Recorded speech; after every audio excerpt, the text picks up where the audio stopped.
નાનું એવું જંગલ ને જંગલમાં એક બરાબર ઘેઘૂર વડલાનું ઝાડ અને વડલાના ઝાડ નીચે બધા જ પ્રાણીઓ આવીને બેસે.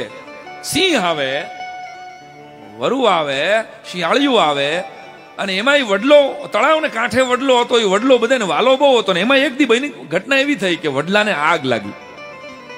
વડલાને આગ લાગી ભેગી તો લાકડીઓ તાર ફરે એમ આખા જંગલમાં ખબર પડી ગઈ કે આપણે જેની નીચે વિહામો ખાઈ છે એ વડલો હળગે છે. એટલે બધાય પ્રાણીઓ પોતાનો દુશ્મનાવટ ભૂલીને વડલાને બચાવવા માટે નીકળ્યા. સાંભળજો, સંગઠનમાં તાકાત કેવી હોય, એકતામાં તાકાત કેવી હોય, જેની જરૂર છે.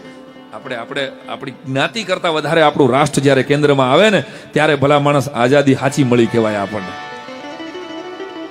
મારી કોમ કરતા મારો દેશ વધારે મહત્વનો છે.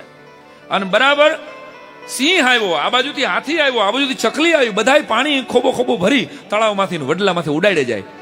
પણ એમ કઈ આગ ઠરે? તોતિંગ આગ લાગી ગઈ હતી એવી જોરદાર. એમ બધા પાણીના ખોબા ભરી ભરીને ઉડાડતા હતા.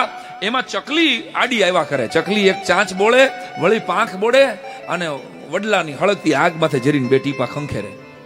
હાથીને 2-3 વાર આડી આવી એટલે હાથીએ કીધું કે ભાઈ એ ચકલી, હું વચમાં યાર તું ટેડ કરસ, આગી જા, મને આમ પાણીનો ઘા કરવા દે.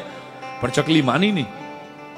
2-3 વખત રોકવાની કોશિશ કરી ચકલીને, તોય ચકલી માની નહીં. અને ચકલીએ છેલ્લે સુધી નડે નડ કર્યું ને આગ તો ઠરી ગઈ. યાદ રાખવું દોસ્તો, સમાજના 18 વરણ ભેગા થઈ અને ઠારવાની કોશિશ કરે ને આગ ન ઠરે, આવી મોટી આગ ધરતી ઉપર કોઈ દી લાગતી જ નથી. સમાજ સંગઠિત હોય, દેશ સંગઠિત હોય. એમ બધાએ કિલકારા કર્યા, બધા એકબીજાને એપ્રિસિએશન આપ્યું. ભાઈ ભાઈ, આપણે આપણા વડલાને બચાવી લીધો. બધા હાથીને પર્સનલી કીધું, સિંહે કે હાથી તું ન હોત ને તો આગ ઠરત નહીં. હાથી કે મહારાજા સિંહ એક ફરિયાદ છે. તો શું? ચકલીને બોલાવો. હા, ચકલી થરથરતી આવી હોય. ચકલી તને 3 વાર ના પાડી, મેં વચમાં આવ્યા, તારી 2 ટીપાની આગ, 2 ટીપાની હું કઈ આગ ઠરવાની હતી, તોય તું કેમ નડતી હતી મને?